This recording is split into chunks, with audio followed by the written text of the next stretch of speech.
يرفع الله الذين آمنوا منكم والذين أوتوا العلم درجات. Faqih, indahnya faidah dari fikih Islam. Terkait dengan GoPay.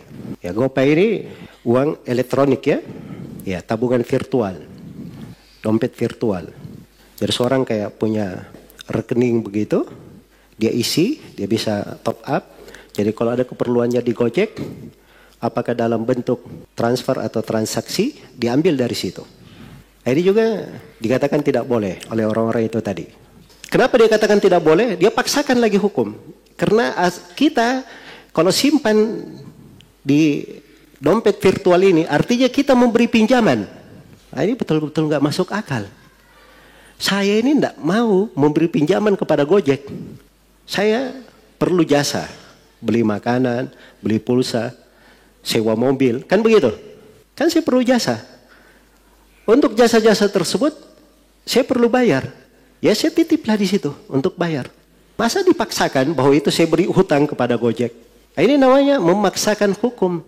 Dan ini juga dari sisi ketentuan di uang elektronik yang dikeluarkan oleh BI. BI itu tidak memberikan penafsiran seperti pemahaman orang itu tadi. Itu memang simpanan, itu milik dia sendiri. Jadi dia takifnya kalau di fikih itu disebut sebagai titipan, sebagai wadi'ah. Ya, dia simpan. Dengan amanah kalau dia beli sesuatu diambil dari situ pembayarannya. Dan itu dibolehkan di dalam fikih. Kata Ibnu Qudamah rahimahullahu taala, "Lawishtara bida'atan bidinar wa nis." Kalau dia beli misalnya suatu barang dengan harga 1,5 dinar, fadafa'a ilal bai' dinarain, lalu kepada si penjual dia kasih 2 dinar. Padahal harga barangnya berapa? 1,5 dinar saja. Dia kasih 2 dinar. Waqala, dan dia berpesan, anta wakili fi nisfid dinari zaid. Dia berpesan, engkau adalah wakilku pada 1/2 dinar yang tersisa. Kata Ibnu Qudamah, sah, itu syah. Jadi hal yang seperti ini itu bukan masuk ke dalam pembahasan ini. Saya nggak setuju ya kalau dikatakan, wallahualam, dikatakan bahwa itu meminjamkan.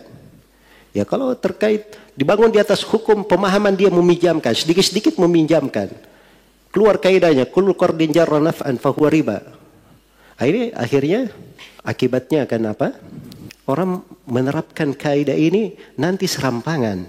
Dan ini hal yang mengkhawatirkan. Itu banyak sudut di pembahasan fikih itu. Harus dipertimbangkan. Ketika seseorang menyimpulkan hukum-hukum. Ketika seseorang menyimpulkan hukum-hukum.